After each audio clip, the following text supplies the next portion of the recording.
ಅನುದಿನದ ಪರಲೋಕಮನ್ನ ಡಿಸೆಂಬರ್ 6. ಆತ್ಮವನ್ನು ಸ್ವಾಧೀನ ಮಾಡಿಕೊಳ್ಳದವನು ಗೋಡೆ ಬಿದ್ದ ಹಾಳೂರಿಗೆ ಸಮಾನನಾಗಿದ್ದಾನೆ. ಜ್ಞಾನೋಕ್ತಿಗಳು 25ನೇ ಅಧ್ಯಾಯ 28ನೇ ವಚನ.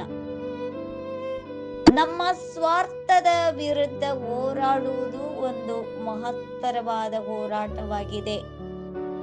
ಈ ಹೋರಾಟದ ವಿಷಯದಲ್ಲಿ ನಮಗೆ ಕರ್ತನು ಕೊಟ್ಟ ವಾಕ್ಯವೇನೆಂದರೆ, ತನ್ನನ್ನು, ತನ್ನ ಮನಸ್ಸು ಅಥವಾ ಚಿತ್ತವನ್ನು ಆಳುವವನು ಪಟ್ಟಣವನ್ನು ಗೆದ್ದವನಿಗಿಂತಲೂ ಬಲಿಷ್ಠನಾಗಿರುವನು. ಜ್ಞಾನೋಕ್ತಿಗಳು 16:32.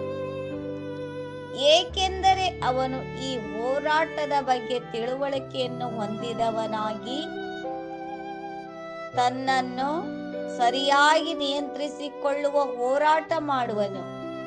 ಹೀಗೆ ತನ್ನಲ್ಲಿರುವ ಸ್ವಾರ್ಥತೆ ಮತ್ತು ಪಾಪದ ವಿರುದ್ಧ ಹೋರಾಟ ಮಾಡುತ್ತಾ ಅನುಭವವನ್ನು ಪಡೆದ ಮೇಲೆ ತನ್ನ ಕಣ್ಣಲ್ಲಿರುವ ತೊಲೆಯನ್ನು ತೆಗೆಯಲು ಶಕ್ತನಾಗುವನು.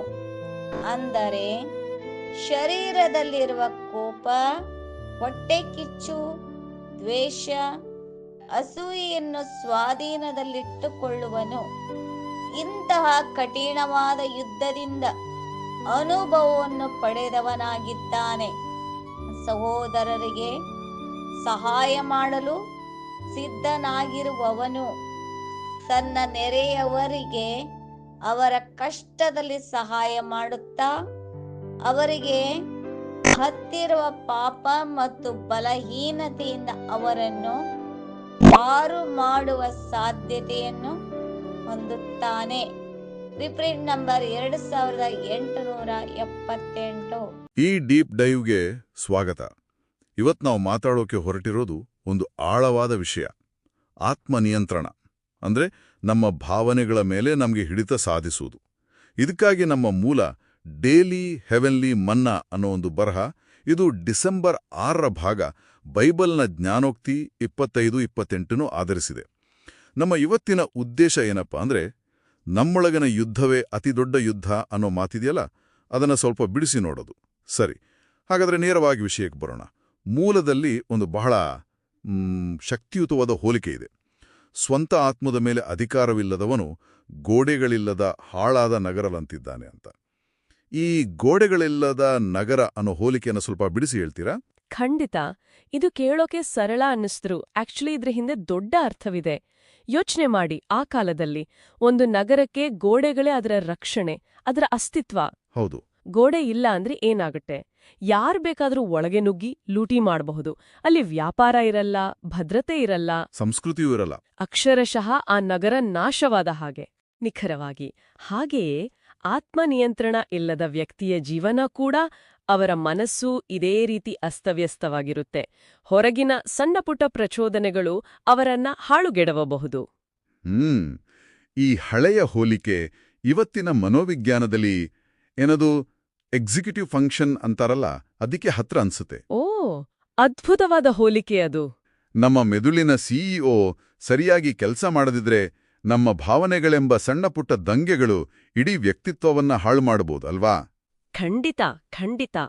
ನಮ್ಮ ಮೆದುಳಿನ ಆ ಭಾಗವೇ ನಮ್ಮ ಆಲೋಚನೆ, ನಿರ್ಧಾರ ಮತ್ತು ಭಾವನೆಗಳನ್ನು ನಿಯಂತ್ರಿಸುವುದು.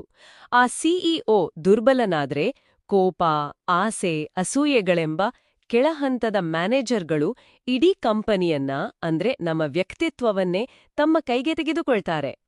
ಆಗ ಆಂತರಿಕ ರಕ್ಷಣಾ ವ್ಯವಸ್ಥೆಯೇ ಕುಸಿದು ಬೀಳುತ್ತೆ. ಹೌದು. ಸರಿ, ಈ ನಗರದ ರೂಪಕ ರಕ್ಷಣೆಯ ಬಗ್ಗೆ ಹೇಳಿದ್ರೆ ಮೂಲದಲ್ಲಿ ಇನ್ನೊಂದು ಹೋಲಿಕೆ ಇದೆ. ಅದು ವೈಯಕ್ತಿಕ ಶಕ್ತಿಯ ಬಗ್ಗೆ. ಒಂದು ನಗರವನ್ನು ಗೆಲ್ಲುವುದಕ್ಕಿಂತ ತನ್ನ ಆತ್ಮವನ್ನು ಆಳುವನು ಶ್ರೇಷ್ಠ ಅಂತ. ಇದಂತೂ ಬಹಳ ದೊಡ್ಡ ಮಾತು. ಹೌದು ಹೌದು, ಇದನ್ನು ನಾವು ಒಂದು ದೊಡ್ಡ ಚಿತ್ರದಲ್ಲಿ ನೋಡ್ಬೇಕು. ನೋಡಿ, ಒಂದು ನಗರವನ್ನು ಗೆಲ್ಲುವುದು ಅದು ಬಾಹ್ಯ ಶಕ್ತಿಯ ಪ್ರದರ್ಶನ. ಅದಕ್ಕೆ ಸೈನ್ಯ ಬೇಕೋ, ಶಸ್ತ್ರಾಸ್ತ್ರ ಬೇಕೋ. ಆದ್ರೆ ತನ್ನ ಮನಸ್ಸನ್ನು, ತನ್ನ ಇಚ್ಛಾಶಕ್ತಿಯನ್ನು ಗೆಲ್ಲುವುದಿದೆಯಲ್ಲ, ಅದು ಆಂತರಿಕ ಶಕ್ತಿ. ಅದೇ ನಿಜವಾದ ಆಂತರಿಕ ಶಕ್ತಿ. ಜಗತ್ತು ಇದನ್ನು ಸುಲಭವಾಗಿ ಗುರುತಿಸದೇ ಇರಬಹುದು, ಆದರೆ ಇದುವೇ ನಿಜವಾದ ಪರಾಕ್ರಮ. ಇದು ಸ್ವಯಂ ಪ್ರಭುತ್ವದ ಬಗ್ಗೆ ಮಾತಾಡ್ತದೆ. ಹಾಗಾದ್ರೆ ಈ ಆಂತರಿಕ ಯುದ್ಧದಲ್ಲಿ ನಮ್ಮ ಎದುರಾಳಿಗಳು ಯಾರು? ಮೂಲದಲ್ಲಿ ಕೋಪ, ದ್ವೇಷ, ಅಸೂಯೆ ಮತ್ತು ಕಲಹದಂತಹ ಕೆಲವು ನಿರ್ದಿಷ್ಟ ಅಂಶಗಳನ್ನು ನಿಗ್ರಹಿಸುವ ಬಗ್ಗೆ ಹೇಳಲಾಗಿದೆಯಲ್ಲ. ಹೌದು, ನಮ್ಮ ನಿಜವಾದ ಶತ್ರುಗಳು ನಮ್ಮೊಳಗೇ ಇರ್ತಾರೆ. ಹೊರಗಿನ ಶತ್ರುಗಳಿಂತ ಇವು ಹೆಚ್ಚು ಅಪಾಯಕಾರಿ. ಆಕ್ಚುಲಿ ಇದನ್ನ ಕಠಿಣ ಯುದ್ಧ ಅಂತಲೂ ಕರೆಯಲಾಗಿದೆ. ನಿಜ. ಇಲ್ಲಿ ಒಂದು ಕ್ರಮವನ್ನು ಗಮನಿಸಬೇಕು. ಮೂಲದಲ್ಲಿ ಹೇಳುವಂತೆ ಮೊದಲು ನಮ್ಮ ಕಣ್ಣಿನಲ್ಲಿರುವ ತೊಲೆಯನ್ನು ತೆಗಿಬೇಕು. ಅಂದ್ರೆ ನಮ್ಮೊಳಗಿನ ಪಾಪ, ಸ್ವಾರ್ಥ ಮತ್ತು ನಕಾರಾತ್ಮಕ ಭಾವನೆಗಳ ವಿರುದ್ಧ ಮೊದಲು ಹೋರಾಡಬೇಕು.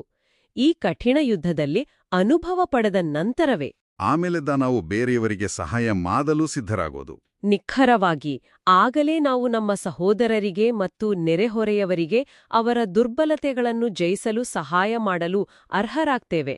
ಓಹೋ, ಅಂದ್ರೆ ಬೇರೆಯವರಿಗೆ ಸಹಾಯ ಮಾಡೋದು ಅಥವಾ ಸಮಾಜವನ್ನು ಸುಧಾರಿಸೋದು ಒಳ್ಳೆದೇ, ಆದರೆ ಅದಕ್ಕೂ ಮೊದಲು ನಮ್ಮನ್ನು ನಾವು ಸರಿಪಡಿಸ್ಕೋಬೇಕು ಅನ್ನೋದು ಇದರ ತಿರುಳು. ಹೌದು.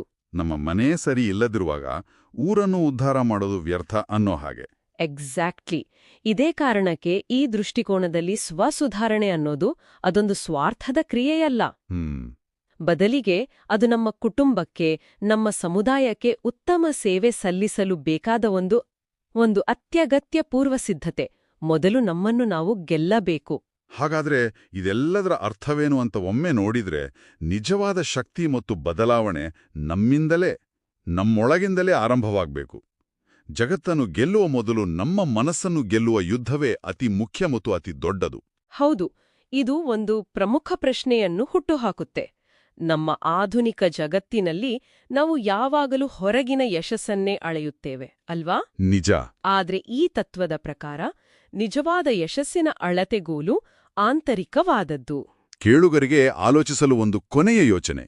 ಈ ಆಂತರಿಕ ಯುದ್ಧವೇ ದೊಡ್ಡದೆಂದಾದರೆ ನಮ್ಮ ದೈನಂದಿನ ಜೀವನದಲ್ಲಿ ಈ ಯುದ್ಧವನ್ನು ಗೆಲ್ಲುವುದು ಅಂದ್ರೆ ಹೇಗಿರುತ್ತೆ? ಸಾಮಾಜಿಕ ಜಾಲತಾಣದಲ್ಲಿ ಬಂದ ಒಂದು ಕೆಟ್ಟ ಕಾಮೆಂಟ್ಗೆ ಪ್ರತಿಕ್ರಿಯಿಸದೆ ಸುಮ್ಮನಿರುವುದು, ಅಥವಾ ಟ್ರಾಫಿಕ್ನಲ್ಲಿ ಸಿಕ್ಕಿಹಾಕೊಂಡಾಗ ಅನಗತ್ಯವಾಗಿ ಕೋಪ ಮಾಡಿಕೊಳ್ಳದಿರುವುದು. ಇದೂ ಕೂಡ ಸ್ವಂತ ಆತ್ಮದ ವಿಷಯದಲ್ಲಿ ಒಂದು ಸಣ್ಣ ವಿಜಯವೇ.